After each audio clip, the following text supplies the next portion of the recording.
আমি করছি না, সনাতনীরা সনাতনীরা ডাক দিয়েছিল অনুমতি নিয়ে আগামীকাল হাইকোর্টে শুনানি রয়েছে, কি আশা করছেন? হাইকোর্ট কি করবে আমি বলবো কি করে?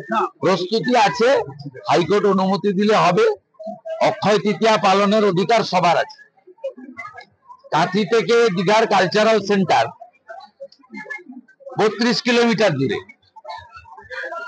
তা ওখানে সরকারি ব্যবস্থায় উনি কালচারাল সেন্টার, সাংস্কৃতিক কেন্দ্র করবেন, একটা ভাস্কর্য। ওটা তো মন্দির নয়।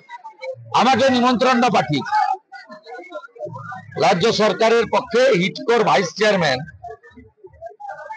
হরিকৃষ্ণ দ্বিবেদী, এর একটা ডাকাত, এ পাঠিয়েছে আমাকে নিমন্ত্রণ পত্র। এই যে এই নিমন্ত্রণ পত্রে লেখা আছে জগন্নাথ ধাম দীঘা। জগন্নাথ ধাম, ধাম মানে হচ্ছে আবাস।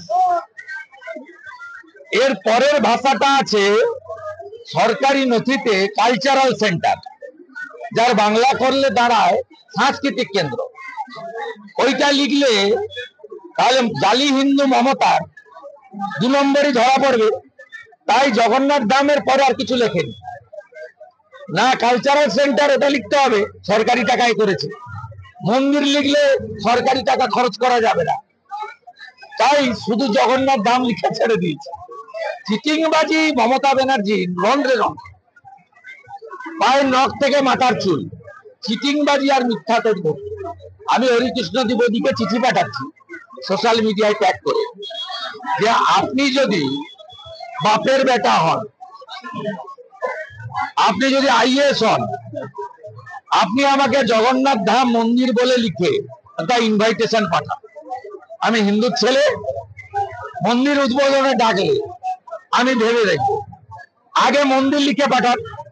মন্দির যদি লিখতে না পারেন, আপনার এই চিটিংবাজি ব্যবসাতে প্রকৃত হিন্দু হিসেবে আমি নেই। আর আপনাদের মাধ্যমে আমি ঘোষণা করছি, মুর্শিদাবাদের শামসেরগঞ্জ ধুলিয়ান কালী মন্দির, বেদবনা শিব মন্দির সহ 9টা মন্দির বিধর্মী জিহাদিরা ভেঙেছে। অক্ষয় তৃতীয়ার পুণ্য লগ্নে সকাল 10টায় পুরোহিত ডেকে শুদ্ধিকরণ করে একযোগে 9টা মন্দিরের শুদ্ধিকরণ, গঙ্গার জল এবং গোবর জল দিয়ে শুদ্ধিকরণ হোমযজ্ঞ করে এবং পুনর্নির্মাণের কাজ শুরু হচ্ছে। প্রাথমিক নির্মাণ কার্যের একটা অর্থ গতকালই আমি তুলে দিয়েছি, বাকি অর্থ, সম্পূর্ণ অর্থ হিন্দুরাই তুলে দেবে। আগামী 30 তারিখ একযোগে জিহাদি বিধর্মীদের হাতে ক্ষতিগ্রস্ত 9টা হিন্দু মন্দিরের শুদ্ধিকরণ এবং পুনর্নির্মাণের